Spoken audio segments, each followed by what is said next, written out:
Okay, welcome back to the Are You Strong show. Man, I have an awesome guest today on the show.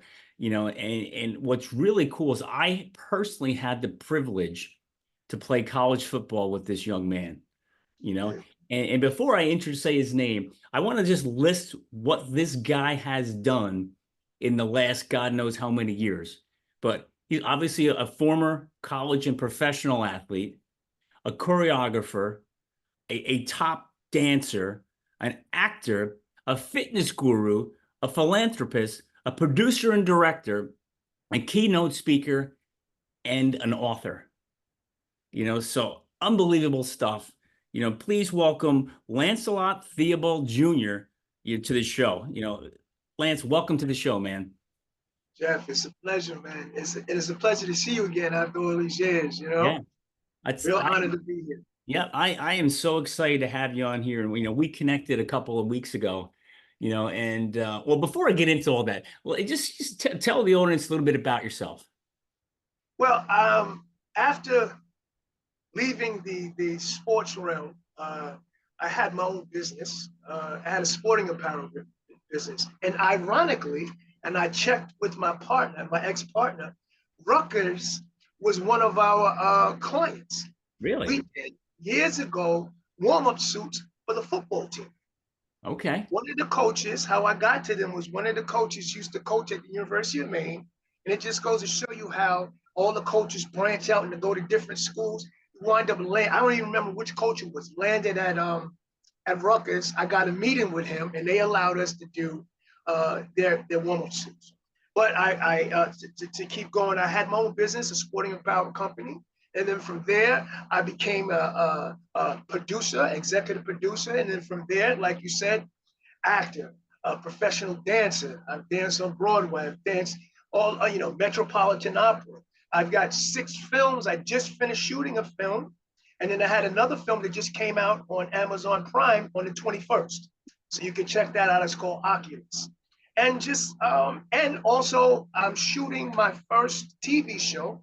I'll be doing similar to what this, I'll be hosting an inspirational TV show on Roku's Idafine TV. It comes out next Thursday is the first episode. So that's just a few things that I'm doing. And then I teach dance. Yeah, so I've been very busy. Is there anything you haven't done? Geez. Jeez. Yeah, I haven't done a talk show yet. I'm getting ready to do that. All right. So Well, here we go. Here we go. Man, yes. this will be a little practice. Yes. All right. So again, as I mentioned before, you and I I had the privilege of playing with you, and as we were having a chat before, I was talking about, it's been a while since we played, and I've chatted with a number of different guys, from year to year, and sometimes when you have a team's 100 110 guys, whatever, you can't remember everybody, right? It's just too many guys, too many years, but everybody remembers you.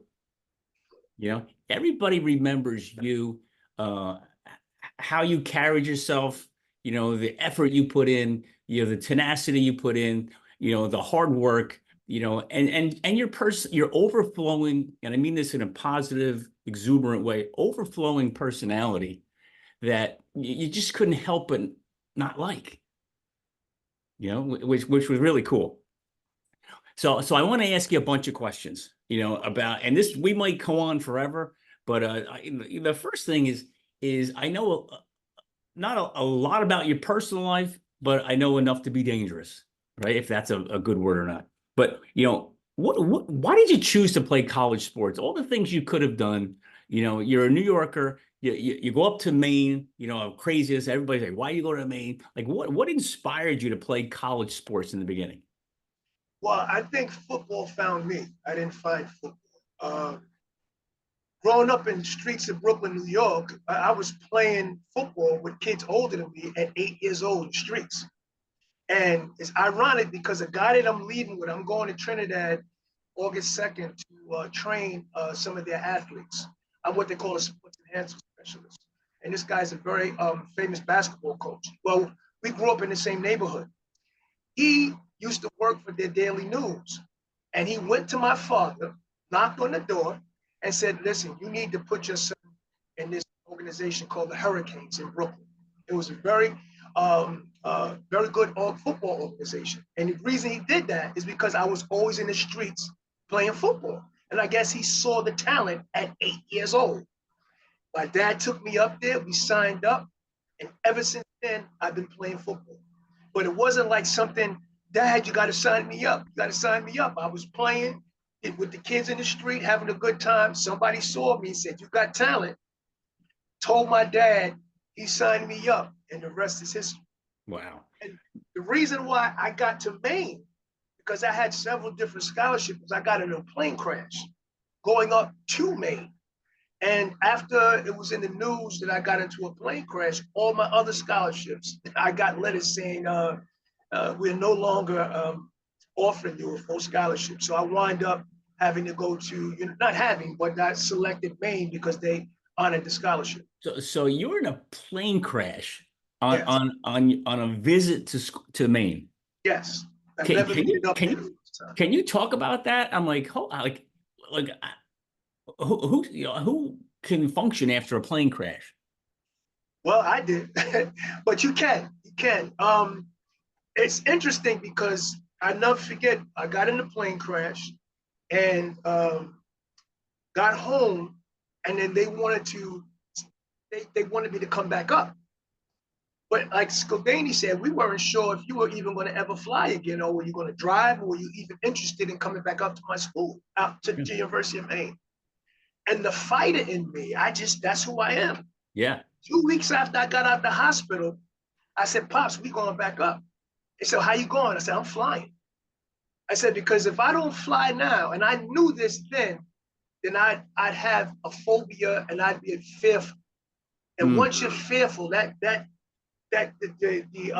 energy of feeling that you're invincible is over. And as an athlete, you got to feel like you're invincible in order to play top-notch ball, as far as I'm concerned. So in that plane crash, like, did you know you were going down, or just was it crashing and a landing? Like, how did that? No. What happened was the de-icing fluid caught on fire, and I was asleep because I hung out the night before. So I got on the plane, and I was knocked out. And the next thing I know, the plane is like a roller coaster. It's going straight down like this. So what happens is the gravity is pulling. So I woke up and I was like this. And the little girl next to me, the little 9-year-old girl, her mother asked me to watch out for her because she was flying by herself. I look up, the plane is on fire, there's smoke in the cockpit. I look, and it looked like the pilot was on fire. I said, okay, this got to be a dream. I grabbed the little girl, held on her, and said, everything's going to be all right. And I just closed my eyes and went back to sleep. Because I said, this got to be a dream. And the next thing I knew, the thing crash landed in the Situate Reservoir in Rhode Island. Oh my God. And we survived. Only one person died out of, I think, 10. Oh my God. So it was a smaller plane. Small, yeah, private airlines. Oh my God. That's crazy. Thank God, right? Holy yeah. Smokes. And I got an opportunity for the first time in all them years to meet the pilot and meet some of the other survivors. I think it was last summer. They rededicated a park that they named after us in Rhode Island. Really? And it has come up, and the whole town came down. It was a parade, and I got a chance to say thank you to the pilot, and I got a chance to see this 9-year-old girl that I held on to for the first time in all them years. When I tell you emotional, we both I can only imagine. Oh my God, Jeff, we boo-hoo cried, and then everybody was looking at us. It was fascinating. How many years went by before that happened? Oh, you're talking, I'll give it in the 40. Really? Yeah. Holy smokes. So I haven't seen her. And it's funny because I always saw her as the 9-year-old girl. Yeah. This beautiful little blonde 900 girl, blue eyes, and a mother put her on the plane and said, could you please look out for her? Imagine what the mother must have felt like after the girl got in the plane crash. You know what I mean? Oh my God. So when I saw her, she was much older. Yeah.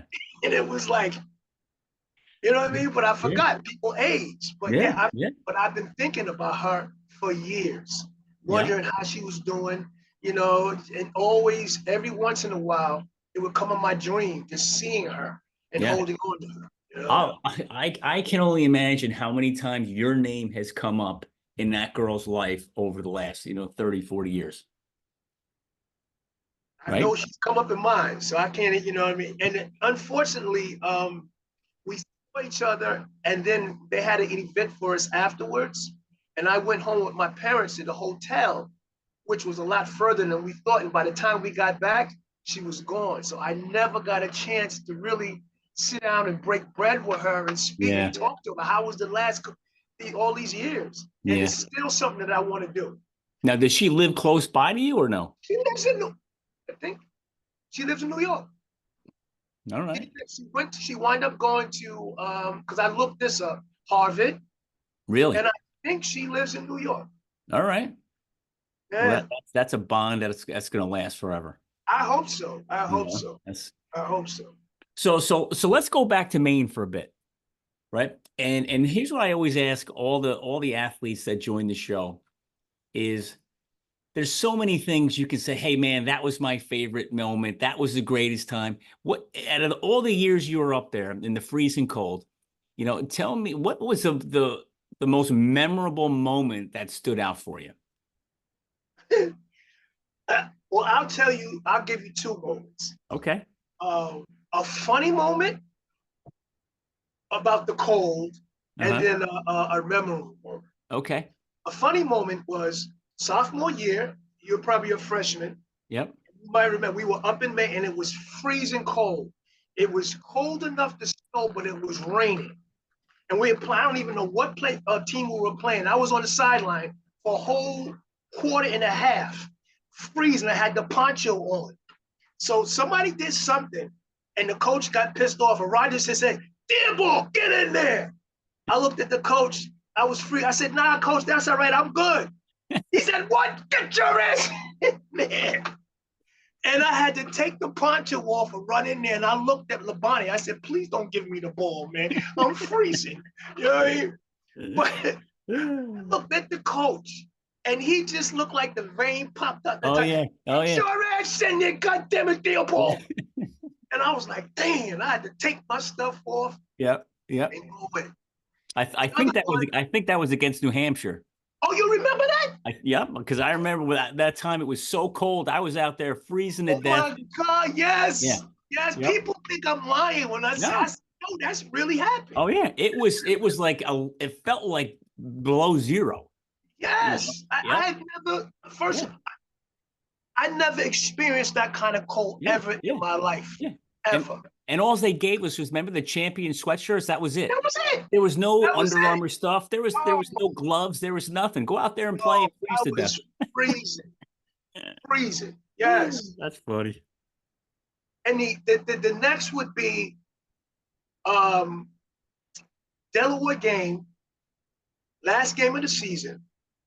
They had kicked me off the team, and then now they needed me because the running back, the other running back that they put in front of me was gone. And I scored the winning touchdown, had 183 yards, and the winning touchdown with 14 seconds left in the game. That was the most memorable thing. And then I remember at the end, my dad was heated, and he saw the coach. And this was his time to tell the coach and give the coach a piece of his mind. And he said, I've been meaning to talk to you. I looked at the coach. I looked at my dad. I put my arm around my dad and I said, he ain't worth it, Pops. Let's go. And I walked off and didn't allow him to say anything. And that reminded me of the Mean Joe Green on commercial with the Yeah. lifesavers. Yeah. Remember that commercial? Yep. And I always remember that. I grabbed a hold of my dad, put my arm around him, looked him in his face, looked at the coach and said, he ain't worth it, Pops. Come on. Yeah. Yeah. That was one of the most, and I've had several, but that was a memorable Right. experience. Your comeback story. Yes, Right. yes. So man, you've been through so much up there, and in life too, after school. But tell me about some the values or lessons that you learned while you're up there. while you were playing, you know, what did you go through, and what did you learn from it? I learned there's not a thing that I can't do in this life. I put my mind to it, and I decided this is what I want to do. Maine showed me that. You know, some of the incredible things that I had to go through. You know, coach kicked me off the team. I had to fight for my scholarship. I remember clearly when I went from a boy to a man. And I tell this story to my dad and whoever will listen sometimes. I'll never forget, coach kicked me off the team because I missed the first practice because I just overslept, and he made me run, which was what it was supposed to do. And I got sick that second time and went to the hospital. By the time I came back, he had took my scholarship without asking what happened and kicked me off the team. So I'm in his room. I'm in his office, and I'm, crying. Not boo-hoo crying, but like, yo, Yeah, coach, man, this is can't do this. This is my year. I've worked my butt off. He looked at me and he said, "Boy, that's life." mm. In my mind, I said, "Did this month just call me a boy?" I said, "Okay, I'll be back. I'll be back." And when I left that room is when I went from a boy to a man. Oh man, Because I had decisions to make. We didn't have a portal back then. no, Was I going to allow him to take my scholarship, or was I going to fight? And thank God I had a roommate, Mark Gilbert, and I had my partner, Lori McPherson, who's a girl who's my partner in crime. They stuck by me. I watched the town, I watched the school turn against me. And they say that when you're up, you have 1,000 friends. When you're down, you're lucky to have one. yeah. Very true. Right. But what that taught me was, if I can weather that storm and get through that and become the hero that I was, I can do anything. Right. There's not a thing that I can't do. And I've gone through my life with that in my subconscious. Yeah. And this is why I'm able to accomplish all the things that I'm able to accomplish. Yeah. Because in my subconscious, I have told myself that anything that I can think of, I can achieve. All you got to do is put that work. And as a football player, you already have the foundation. And I say this to anybody that's a ball player or an athlete. You already you know what it is to sacrifice. You know what it is to weather the storm. You know what it is to play and play for something bigger than yourself. You know what I'm saying? You got all of that. You have all the ingredients to be great, but you have to understand that in your subconscious. Because if you understand it in your subconscious, then it'll come out in your actions, in your conscience, and the actions that you take. Yeah. You won't quit. When it gets hard and they throw roadblocks in front of you, you figure out how to go around them. You adjust. You do whatever you have to do to keep going. And like a snowball, you keep going and building until that snowball becomes a boulder, until that boulder becomes a mountain. But I say to all the athletes out there, you got it in you already. Find something that you love and love what you do, and there's not nothing that you can't accomplish. Man, that's awesome. And let me, I'm going to go backwards in time. I'm going to put myself back up in Orono, Maine with you. Mm-hmm. And the story you just told, about what happened. Me being a teammate of yours, watching you day in and day out, I never even knew you were going through those personal issues because you didn't let anybody know. You still carried yourself the same way. You still practiced the same way. You still fought the same way. You were still in the weight room the same way. You still smiled the same way. You were still the same guy we knew, but nobody knew what was going on up here because you weren't around complaining about it. You weren't complaining at all. And that's how I didn't know. And I'm in there with you day in and day out. And I knew, hey, Lance isn't playing. Like, what's up? Like, how come he's not out there? Why isn't he out there? And the coaches don't promote that stuff. They don't go out, hey, this is why Lance isn't playing. It's just like, here's the starting lineup and let it go. So now to go back and think about those years we were together and think, holy crap, like I can't imagine you going home after every practice and dealing with that, sitting in your apartment or dorm at the time and just have a normally function. You know what I mean? You didn't let anybody know. Well, first of all, I don't even think you might have realized it, but he made me come in as a walk-on. No, I didn't know. That's what I mean. Yeah. I knew nothing about So it. I wasn't there for the first 2 weeks of camp. I came in as a walk-on. Not only did he took my scholarship from me, I had to go up and fight for it. I went to the in front of a board, and the board said he can't do that. You have a doctor's note and a verification that I was sick. So he can't do that. Had to give me my scholarship back. So I got my scholarship. So then he decides, just to show me that he was blackballing me, that he was going to take my I have to come in as a walk-on, like a new jack. Now I've started my junior year, played my sophomore year.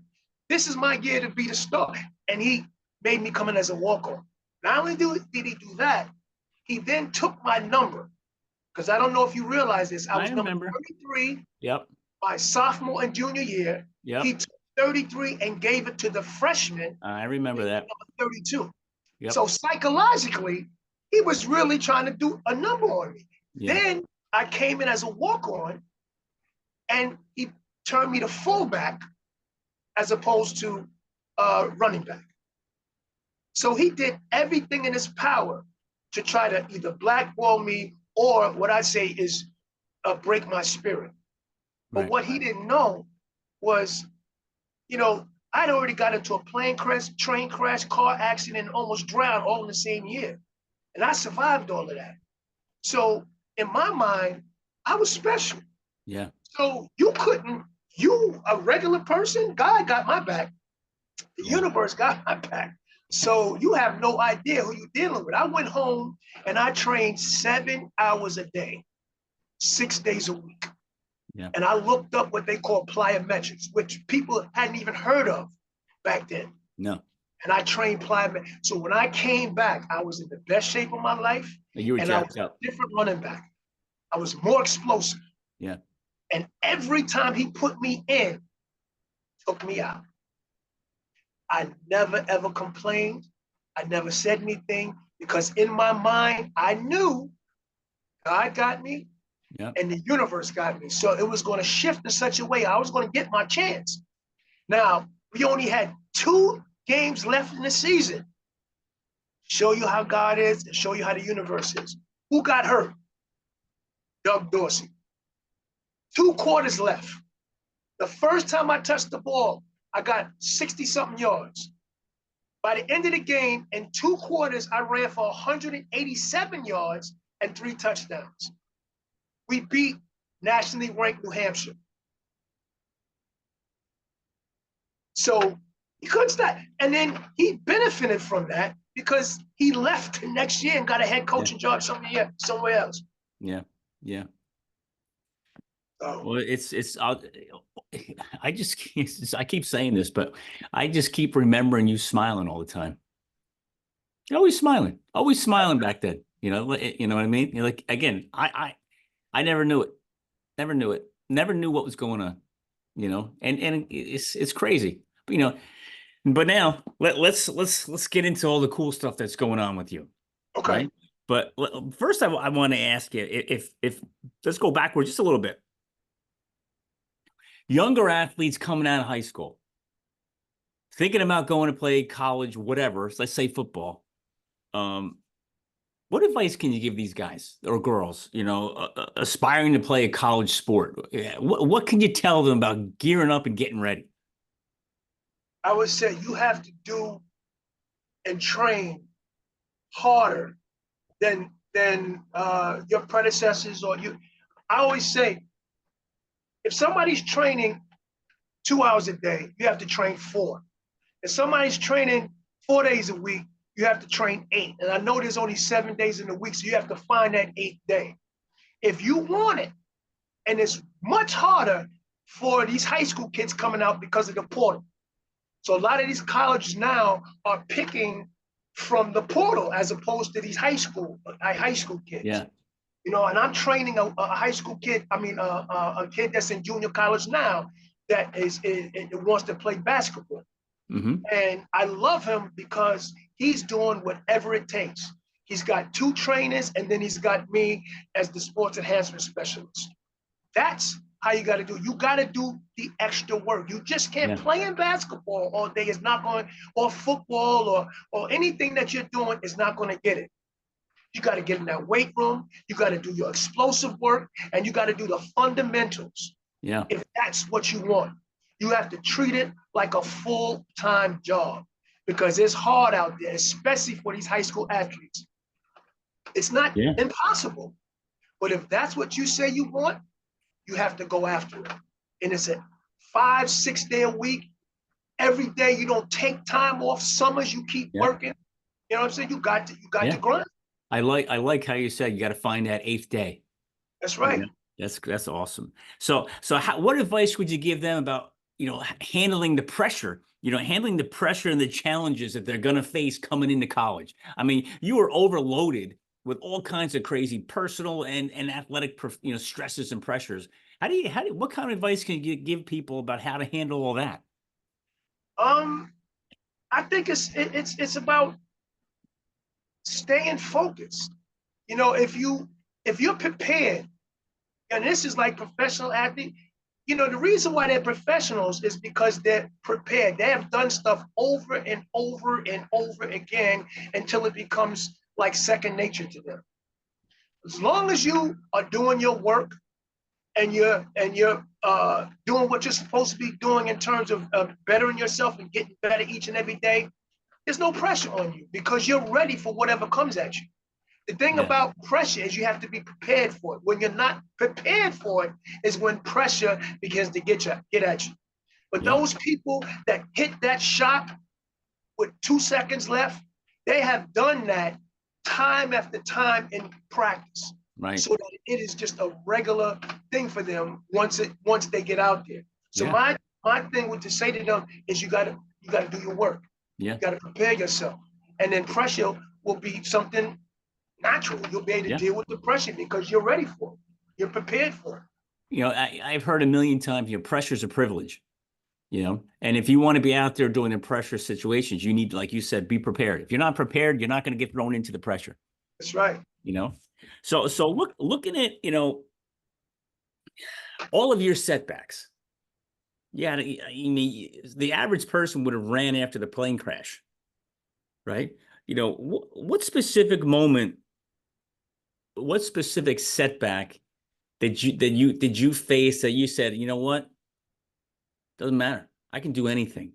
When was there a moment you said, it doesn't matter what happens. I can do anything. When did that happen? When did that light bulb go off? This specific moment. It was after the plane crash. It was after the train crash. It was, I almost drowned, and a friend of mine drowned right in front of me. Oh my God. And then after that, I wound up crashing a plane because I worked. This is funny. After getting into the plane crash, that summer, I got a summer job at, I'm not going to say the airlines, but at a major airlines. I wind up crashing one of the planes. I ran a truck by accident into one of the planes and doing about $200,000 worth of damage. This is after getting into the plane crash. So go figure. But it was after the drowning incident, and my mother was called up, and they didn't tell her what happened exactly, but they said it's been an accident, and please come down to Rockaway Beach. So she gets there, and she sees me, and she breaks down in tears and says, oh my God, what did I do? All this karma to come back on my son. And I said, Mom, and this was the moment. What did you do wrong? What did you do right? I'm still here. I'm still standing. Shit, I must be a gift from God. And from that point on, I believed in my subconscious that I was a gift from God. And it was up to me to figure out what it was that he wanted me to do, because it had to be something special. Else, why did he saved me from all these different things happening all in the same year. So there was something I needed to do. And I always thought it was to play professional football, to get the platform to be able to affect the masses in a positive way. Yeah. It wound up not working like that. I played in Europe, but I didn't get the platform. So it was up to me to figure out what God wanted me to do. And that's what this life has been about. And that's what this journey, this is why I've been able to do so many different things, because it's all a part of it. Yeah. Me talking to you is a part of the journey. Me Right. getting this talk show is a part of the journey, because the talk show it goes international. So that might be the way for me to affect the masses, to motivate the masses, to encourage the masses in a positive way. Yeah. So that's how. That's So I awesome. believe that all roads led me to you, because you experienced what I experienced. Yeah. And a lot of the things I tell people, that yeah, right, yeah, right. Yeah. Jeff, I was there. he Tell them experienced. to call me. I'll Yeah, tell he them. experienced it. People, oh yeah, right, Lance. You think you all that? I said, I'm telling you. Yeah. I'm I'll telling tell you, this is I'll what back happened. you up. I got Yeah. your back. I got your back. So the universe shift. I'm a firm believer in that. Out of nowhere, you called me, Yeah. right? Out of nowhere. Yep. So the You and I universe, we haven't spoken almost 40 years. exactly. Yeah. So the universe shifted in such a way that you and I spoke. Yeah. And I took that very seriously, because I was supposed to start my shoot today for the first time. And I asked the producers, can we please start tomorrow? Because I wanted to make sure that I was prepared for you, because I took this very seriously, because there's a reason why we are doing this show. Yeah. Right. If we can affect 10 people to do something they love and do it full out, and when the storm comes, to be able to get through that storm and understand that there's light on the end of that tunnel and keep going. Right. We've done our job. Yep. We've done our job. I think we might be talking for another 5 more hours with all this good stuff. All this good stuff. So talk about, you mentioned you played in Europe. Talk about that experience. How long were you over there? What was that like? I don't care if it's NFL, USFL, XFL, Europe, it's still professional sports. Yeah. The pressure to perform and play and execute is huge. So what was that experience like? Well, let me tell you how I got here. It was after the last game, and became the hero, and we beat Delaware. You remember that? Yeah. We had never beat Delaware. I don't know if we beat Delaware since, but soon as we left there, I got back up to college and I started plotting. I said, okay, I know God wants me to play, but I got to figure out how to get to a tryout. And my roommate said, try to get an agent. So he helped me make some calls, and I got an agent in Boston. And I went down, told him my story, and I also got what they call the Jerry Nason Award, which was a major award given by the New England Writers Association. Nobody in Maine has ever got it since. And it was the comeback player. I've never even heard of this award. And all of a sudden I get a call, you've got the Jerry Nason Award. So I had that award in hand, and I went down and told this agent the story of what happened to me. And he got me a tryout with the New England Patriots on graduation day. And Ray Parquette also tried out the same I remember year. Big Ray. That's right. Yep. I didn't make it. Ray did. Ray actually made it. They only took 3 people, and Ray Parquette was one of them from University of Maine. He was a big guy. Yes, and fast. Yeah. So I then plotted, because I believed that I was supposed to play pro ball in order to get that platform. So I played a semi-pro ball in Brooklyn. Lo and behold, I get picked up. 3 of us, they picked out of the league to go to Europe, and they gave me a contract. I never even knew they would play ball in Europe. Yeah. So again, the universe had shifted itself in such a way that it put me in a position to play professional ball in Europe when I had no idea they were playing in Europe. Yeah. All I knew is I was trying to continue to snowball and continue moving and getting better. And maybe I didn't know what was going to happen, but I knew something was going to happen. And lo and behold, I get to Europe. And that was one of the the greatest experiences I've had until this day. I learned how to speak Italian. I spoke fluent Italian. I still, in fact, one of my good friends just came here a couple of weeks ago and stayed and visited us and visited our family. I still keep in contact with them. But it was the most fascinating experience that I've had until this day. I got beat up really bad. I bet. Oh, when I tell you, first of all, they played ball like it was like in the 1970s when people was piling on and hitting you late. I mean, oh yeah, and these were tough kids.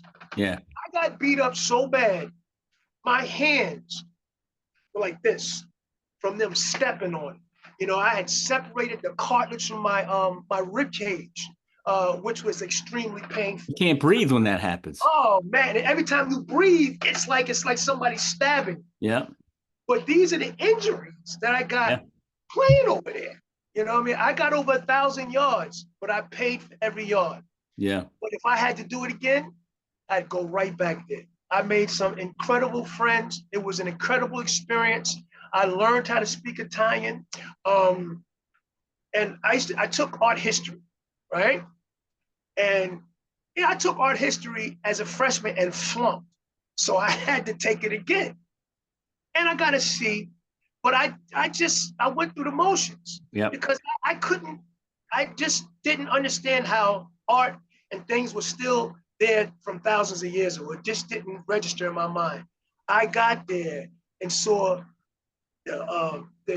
what is that? The Piazza di Spagna, the Colosseum. And I experienced Michelangelo, the churches, and I saw all these things. And I was like, oh my God.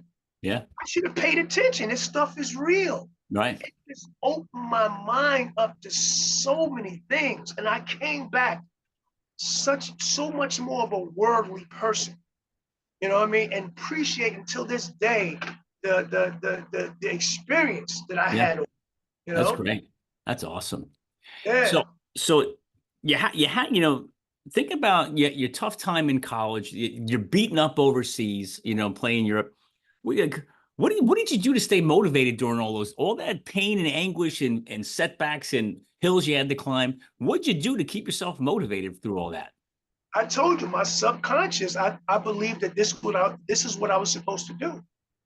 You know, I really believe that God was orchestrating all of this. How else would I get to Europe?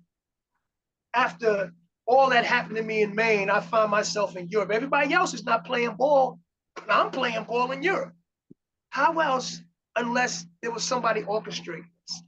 You know what I mean? So I never, it was painful, but it was a part of, it was part of the game. Yeah. You know what I mean? It wasn't until I came back and I played one semi-pro game and got through out a pass. And I went to go for the ball and saw somebody and turned my head because I was worried about the contact. And somebody hit me from the side and hit me so hard it opened up my helmet and bust my eye open. I had to get stitches. I knew then it was over. Want to know why? Because the invincibility mindset was done. I had gotten beaten up so bad in Europe that the invincible me was done. You know what I mean? I loved contact, but yet I was shying away from it. I knew then. I took my helmet off, my shoulder pads, and this was after I tried out for the Jets and I didn't make it. I went back. I took my shoulder pads off, helmet, gave it to the coach, said, I'm out. He said, I'll see you next week. I said, no, I'm out for good. I left and I never looked back. I never watched another football game until 15 years later. I completely severed myself from football. And then I realized that I took myself as far as my talents can go. Right. And now it was time to get on this journey and find out what else God had in store for me. And I was fine with letting it go because I gave it my all. You know what I mean? I gave it my all. Yeah. Well, that is you're reading my mind because that leads me into two more questions, right? One was, athletes, everybody's as an athlete, your identity is your sport, Yes. right? So, and then your life after sports is incredible. We're going to talk about all that. But many athletes, they take that helmet off or whatever sport they're playing for the last time, and they struggle with what's the next step going to be, right? So my question to you is, what lessons did you learn from all the stuff, sports stuff, that you've been able to take and now and apply in your life after the game? Again, I would say that there was nothing that I couldn't accomplish because life had showed me that. I took a unfortunate situation, turned it around, and found myself in Europe when everybody else that I was playing with was sitting home, that was seniors and were working somewhere, and I was out there playing in Europe. So it taught me that anything I got involved with, I was going to excel because I was going to follow those 5 keys, which I didn't know I was following, but I was going to follow those 5 keys, which is in the book I wrote. Yeah. So the next thing I did was I had my own business, and that was that sporting apparel business. And I treated that like I treated how I played football. You know what I mean? I put the work in, we educated ourselves, and whatever it took, we were going to do it. And as a result, we had, I went to, speaking of Rogerson, I contacted them. And because I had such a good name, they invited me down to Princeton, and they introduced me to their Jonesy. Remember Jonesy? The equipment manager. Equipment manager, yes. Yeah. He in turn allowed us to get the contract for the basketball team. Wow. So we did the sweats for the Princeton basketball team when they were in the final 16. Years ago, they were in the Sweet 16, and they had on our outfits, and I still have one until this day. We got contracts with Rutgers University, all because on the backs of people knowing who I was and the kind of individual I was. Because it's so funny, all these coaches that work at one school, they wind up branching off like tentacles, and they go to other different places. Yeah.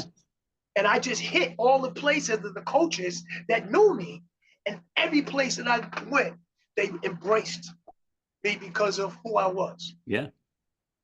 So all of this stuff you're doing, there's 2 words that keep coming to my mind that I got to ask you about. Work ethic. Tell everybody, you must have the most incredible work ethic, because I know you sent me a message, and I have it here. Hold on, I'm going to read it. Where the heck did I put it? Oh my God, I had it somewhere. You know what? No, I don't have it in front of me. But you sent me a message. It's 4 o'clock in the morning or 4:30 in the morning. This is when I do my best work. That's when you sent me your message about today's show.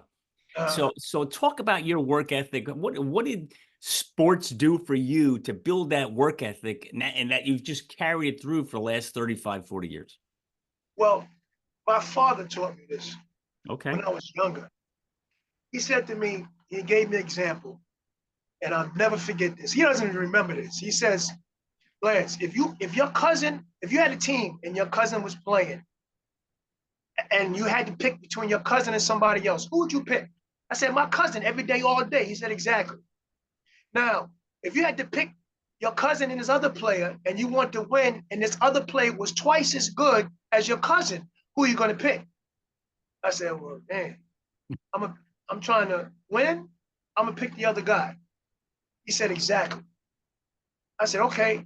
So that means you're going to have to be twice as good as your competition in order to play. Because if you ever have to worry about somebody liking you, you'll never play a game you'll never start. And that stuck with me. So what that meant is I had to work. That's that whole thing about finding, it's 7 days in the week and finding the 8th day. You have to work harder than the next person. And that was bred in me since I was a little kid. And that came from my dad. And the football just perpetuated it. But I knew that the work ethic, and the other thing is consistency, showing up. Now, I've been consistently doing and being an artist for the last 30 to 35 years. I still take class 3 times a week. We're off now, but I take acting class 3 times a week to continue to get better and better. I don't rest on the fact that I've done 5 or 6 movies. I continue to study because I'm trying to be great. I'm looking for people like Denzel Washington to turn around and say, oh yeah, this kid can act. That takes time. It's about consistency. It's not just work ethic, it's consistency. The ability to weather the storm, the ability to see past what's going on right now and know this is where I'm trying to go. And I'll get there if I stay consistent, if I keep showing up year in and year out until I get what I want. I am not stopping until I die. I am going to prove to myself that I am the great man that I always expected and believed that I was. And it's nobody or nothing that's going to tell me any different.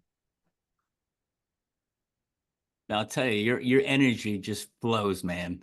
Man. You know, when you get going, you could just the passion just keeps coming. It keeps coming. It doesn't stop. So football's over. How did you figure out your career path after that? How did you helmets off? You know, you're all banged up. You probably had a million ideas in your mind. How did you figure out all these things? You're like I mentioned before when I read off the list when I introduced you to the show, we talked about all the things that you're doing.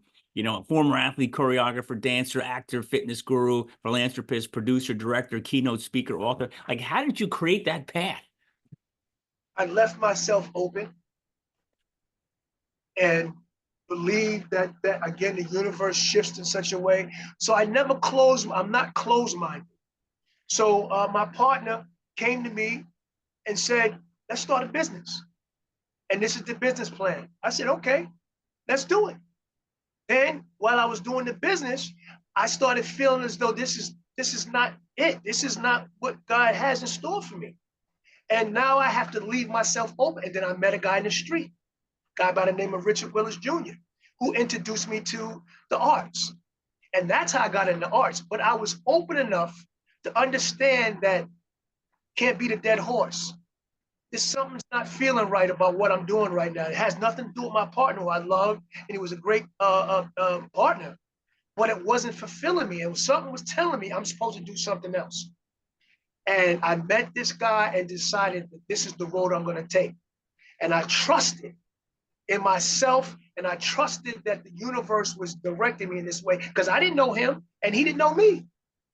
I took that road, and that road led me to being an executive producer first, to all of a sudden going back to class and learning how to act, to becoming an exotic dancer, to becoming I've done so many when you read the book, but it all started because I had been a businessman and there was something not right about it.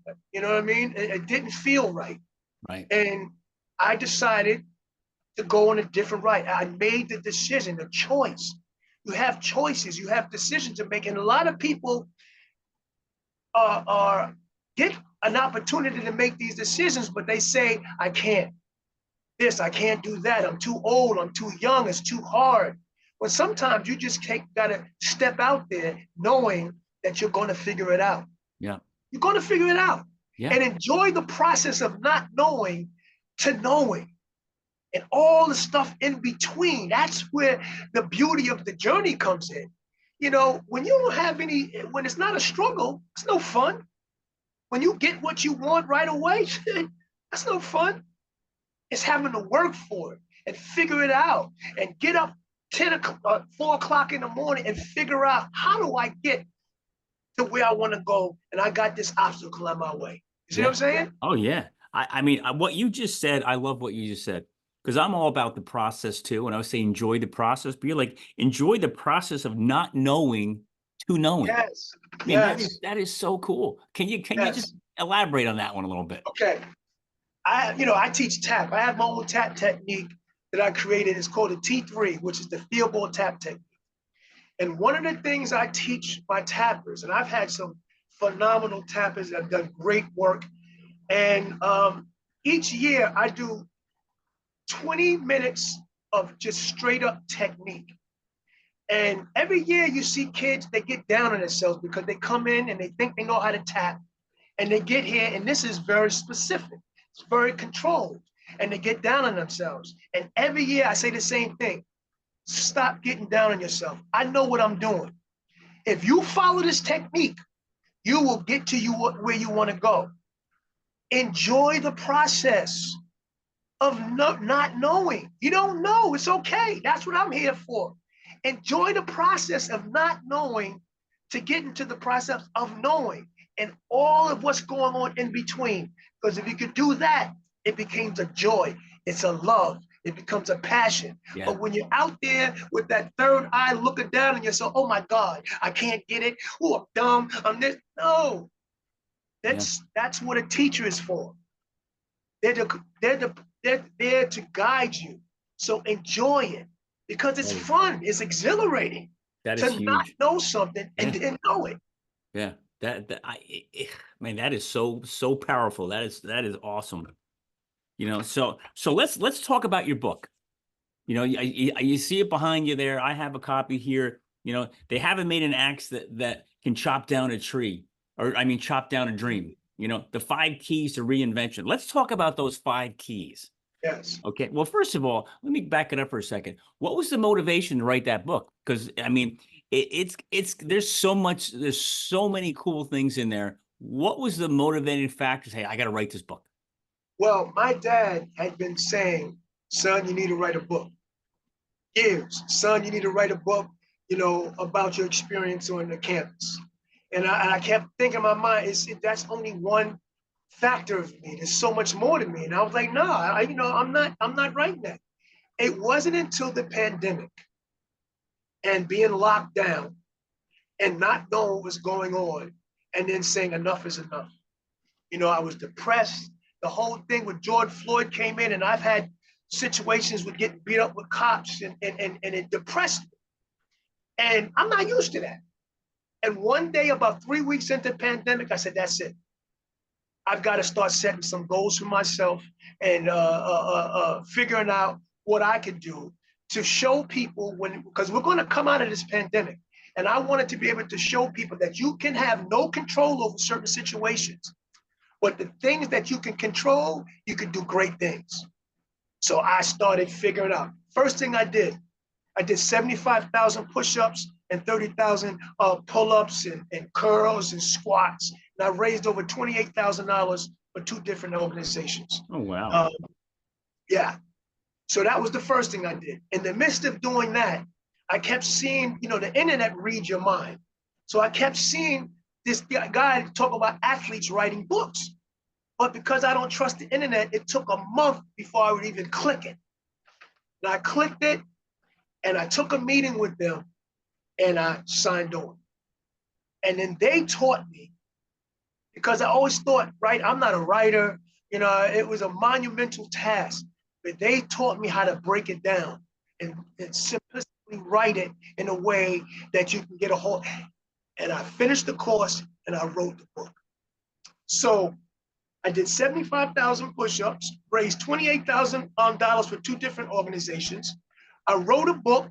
I produced a show called Relationships, and then I wind up landing 2 movies, all while in the pandemic, while being locked down, with the sole purpose of being able to speak to someone like yourself today and tell people, listen,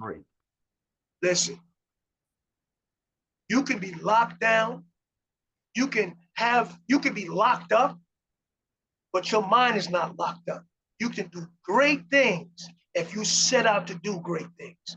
Do not let the fact that somebody is telling you or they got you hold down. Look at me. Look at what happened in the pandemic. They locked us up. But this is what I accomplished.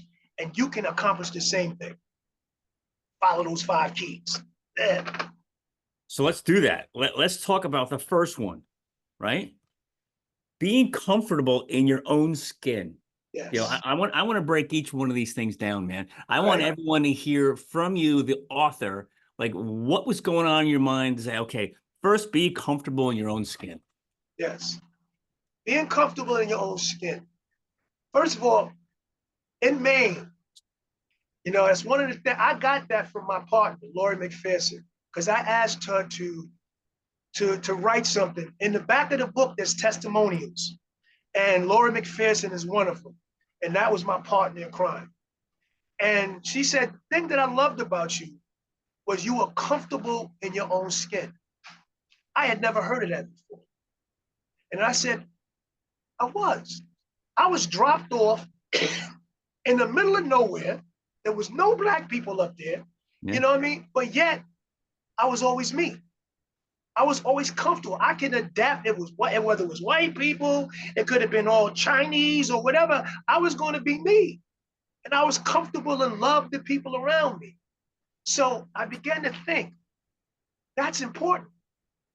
You have to be comfortable about who you are and understand that whatever you can conceive in your mind, you can achieve. But you have to understand who you are and be comfortable enough to say, this is me, take me for who I am me, and you know what I mean? So that is about being comfortable about who you are. That's not easy for some people. No. Because And they've been trying to. I want to elaborate on that a little bit. And we talked about it a little bit before, is when I showed up there, you know, a year after you got there. And like you said before, there's not a lot of Black guys up there. Now there's a lot, right? Yeah, Which is, you know, and that's why they're good, you know. But there was a couple, and you had no fear, zero fear of being yourself. The way you dressed, the way you walked, the way you talked, how you handled yourself. You didn't conform to whatever.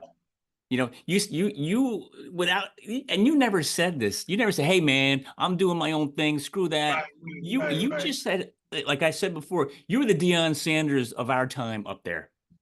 You know what I mean? You set the tone of who you are. This is what I'm going to be. Like it or not, too bad. This is me. You don't like it? Too bad.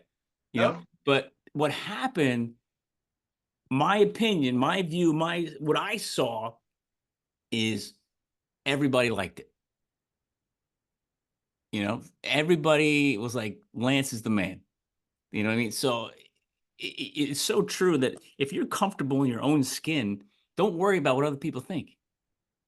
You know, and it became who you were and who you still are. Right. Some people say, you the same person? Yep. I have not changed. You haven't.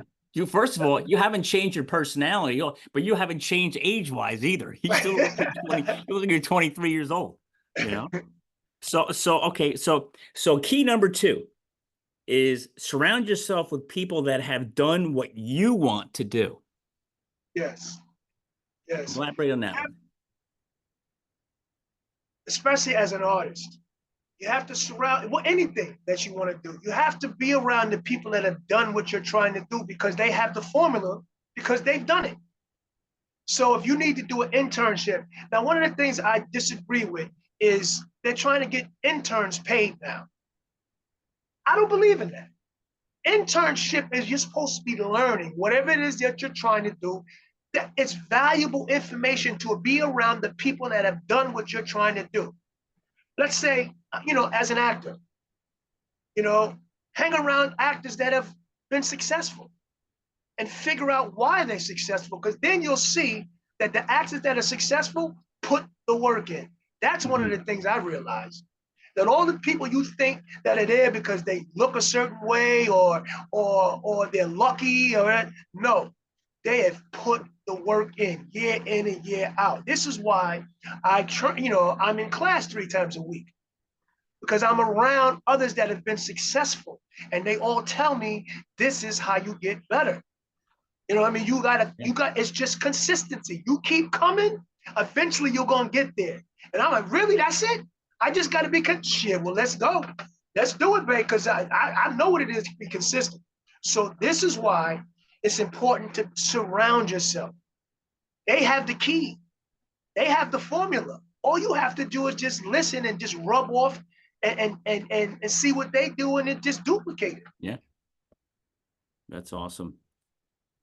Number 3, educate yourself, which is kind of like you said before, you're going to school and you keep going, but talk about that. You know, some people, they don't want, hey, how much of this do I got to keep learning? When is this over? You can never learn enough. And again, I've been in this business 30 years and I take class 3 times a week still. You can never learn too much. You have to enjoy the process of, like you enjoy the process of not knowing to knowing, you have to enjoy the process of amassing knowledge in whatever it is you're trying to do. I don't care what it is. I know so many photographers and cameramen that think all you have to do is get a good camera and you can shoot and get top dollar. No, it's a craft. You have to learn, and you don't have to actually go to school now because everything is on the internet, but you have to study your craft. I implore actors, you do these independent films and everybody think you just get up there and get a script and just say the words and you're an actor. No, the reason why it looks so easy is because they've taken class. There's a saying, if you look like you're acting, you're not acting. If it looks easy and it looks like it's nothing to it, now you're acting. But in doing that, it's very difficult. It's a lot of work. It's a lot of work. It's a lot of work. That's why you need to educate yourself. You never learn too much. No. So number 3 to number 4. So education, you can never educate yourself. But now, like we just said, the work. Number 4, be willing to put in the work. Now, this is where, I see in a lot of industries, Lance, a lot of people coming in. Oh, I don't have to do that. Well, I don't need to do that. I'm okay without that. Talk about, the key number 4. You got to be willing to put in the work. Yes.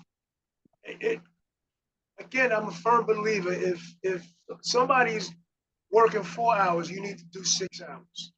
That whole adage with the 7 to 8 days, you got to put the work in, because the universe has a way of putting things in front of you on purpose to make sure you want what you want. Because everybody can dream. Everybody dreams, but everybody doesn't fulfill their dreams. Why? Because they don't put the work in. And the moment that it gets a little hard, the moment that storm comes, they abandon. But it's put there on purpose to separate the people that really want it from the people that don't. So think you don't have to do that if you want, but you'll find yourself in the same place 2 years from now. I'm saying do the extra work, and I promise you, you will grow. And it might not come when you want it, but I guarantee you, if you stick with it, you'll get everything that you want. But some people put a timestamp on things. Me, I'm gonna keep going. I'm gonna keep going. I'm gonna keep getting better. And I just did a film. I got another film I'm doing next year. I'm gonna keep studying in between that, so that when this next film I do, I'm gonna be better than I was this film. And eventually, somebody's gonna see it, and I get that big break. I'm having a blast. I'm talking to you, which is awesome. Yes, it's fun. So in the between time, I'm doing all this stuff. Yeah. I'm affecting lives. This is beautiful. Yeah. You know what I'm saying? Oh, yeah. But do the work. Do the work. Okay. Key number 5. And this is where I think a lot of young people, Lance, has struggled. I don't mean this in a negative way either. Sometimes they just don't believe they can do it. So your key number 5 is you have to believe that you can achieve. Get into that one a little bit. That really starts with the subconscious. You know what I mean? That starts with the subconscious. And I know a lot of people like, what does that mean? I'll try to be as simplistic as possible. It's what makes you tick on the inside. A lot of people, especially with, the internet, the TikTok and these reality shows, you see one thing, but really what's going on inside is something completely different. You have to build from the inside out. You have to, it comes down to shaking all the things that our mind has made us believe. They're all tricks. You can't do it. You're too old. You're not smart enough. You know, here's one for you. I've been telling myself that I'm not computer savvy. I asked my wife to do a lot of stuff, you know, for me. And in doing this talk show, I've had to learn how to set my own stuff up in order to be able to do this talk show. And the first meeting I had 2 weeks ago, I walked away. I was like, oh my God, I'm overwhelmed at all the things.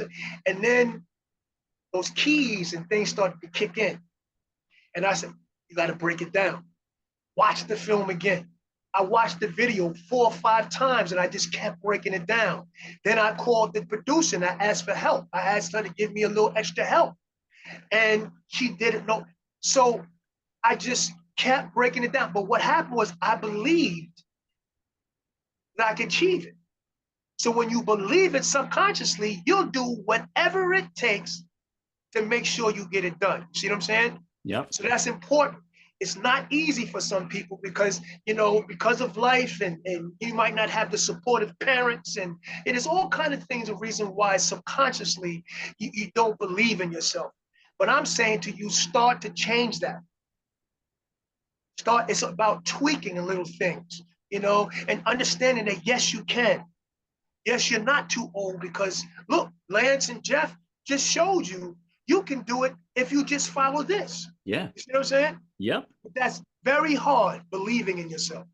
It's Very not hard. easy because, you know, Easy. because like I just think as outside influences, they just keep coming, they just keep coming, they just keep coming, and they get you to start to believe what they think instead of believing in yourself. You know, outside influence is such putting that wall up to block them off. You got to get rid of them, right? That's right. There's a saying, I'm going to end my talk show with this every week. You are all you need to get everything you want in your life. That's very important. You are all you need. You don't need nobody else. You can do and be anything you want in your life. Just a matter of tweaking a couple of things. That's awesome. So Lance, you've done so many things. If you looking backwards, right? Is there anything you would have changed? Hey, man, you know what? If I would have known this back then, I would have, or I wouldn't have done something. No. Yeah, I used to think that me teaching, I was because I still have a few classes that I do, and I started to feel over the years that maybe I was in it too long.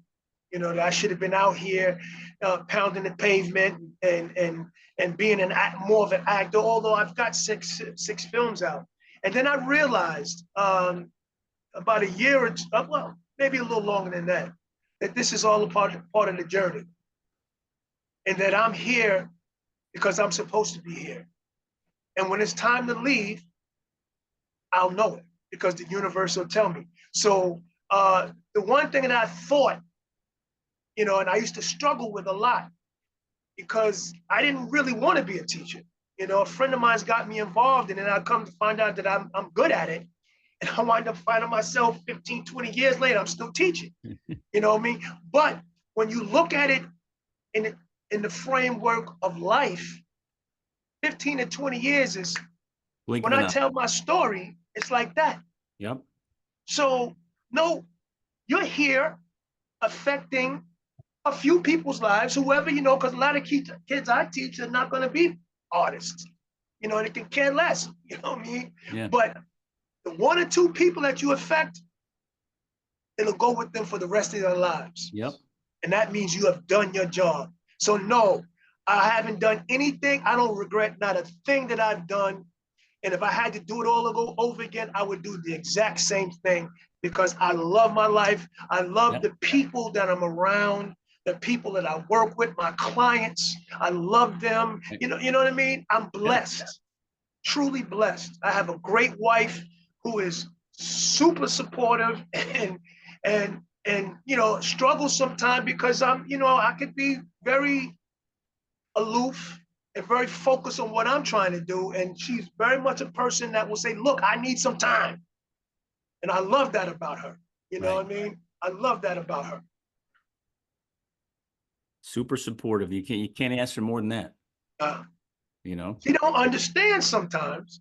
She don't get it, but she's supportive of it. Yep. And that's more, I can't ask for a better companion.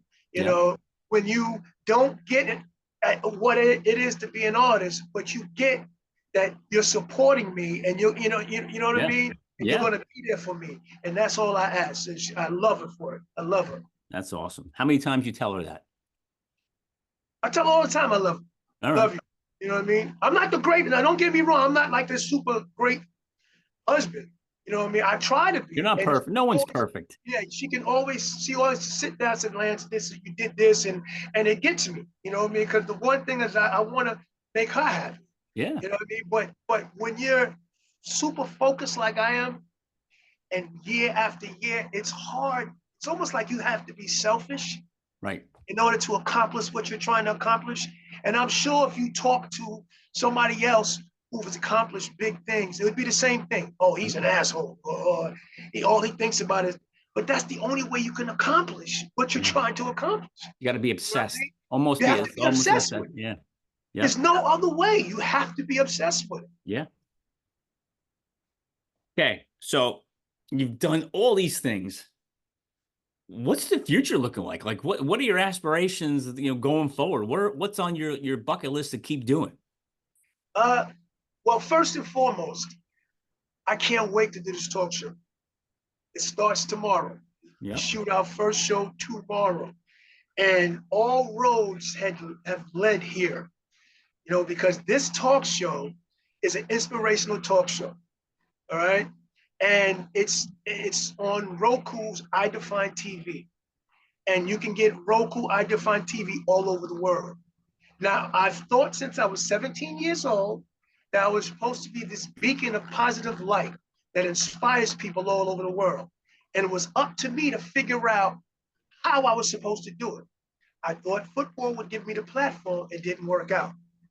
So all roads had led me to you and to this tomorrow. So I'm extremely excited at the possibilities. You know what I mean? Yeah. And the other thing is to continue to grow as an actor and to get better until I get that major, major role. You know what I mean? And that is also not so much, I'm not talking about being no superstar, because people say, congratulations, good luck in trying to be famous and it. I'm not trying to be famous. I'm not trying to be no superstar. I'm trying to be great at what I do so that I can turn around and show others this is the path. Don't give up. If you keep going, it might not come until 40 years later, but you keep going until you get to where you're trying to go. That's why I do it. I'm not trying to be no superstar. In my mind, I've been a superstar. You And know, that's all that matters is what's in your mind. You know what I'm saying? I don't yeah. need everybody else to tell me. I think you if you don't have it already, I'm going to give it to you. Your tagline, right? Do you have your own tagline yet? The one, yeah, it's well, my out is you are all you need to get anything you want in your life. Okay. And the other one is let the things that hurt you the most be the things that ignite the full potential that's locked inside of you. Mm. And then your third one is just be great at what you do. That's you must have said that 10 times today. Really?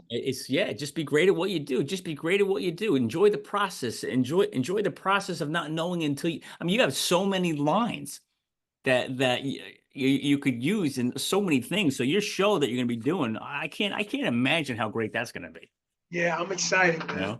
I'm so excited That's awesome. at the thought of being able to reach, now who knows, I might reach 10 people, but it has 80 million people on Roku.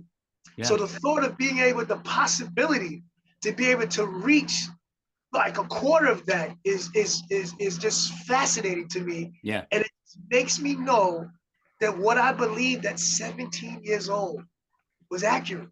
Yeah. You know what? How powerful that is. It's huge. I can't tell you how. I can get around billionaires, and I'm around them, and I feel just like one of them inside. I don't have, I was gonna say a pot to piss in, but you know what I mean? But I'm so enriched with who I am as an individual and things I've done and the people I've affected. I walk around proud as if I had billions. Right. And knowing that this talk show, it's just, I don't know. It hard to describe. It's exciting. It's exciting. Yes. Definitely exciting. Well, Lance, we talked about a ton of stuff, and your life, your story is incredible. It's inspiring. It's exciting. I just enjoy listening to everything you're talking about. Thank you, Jeff.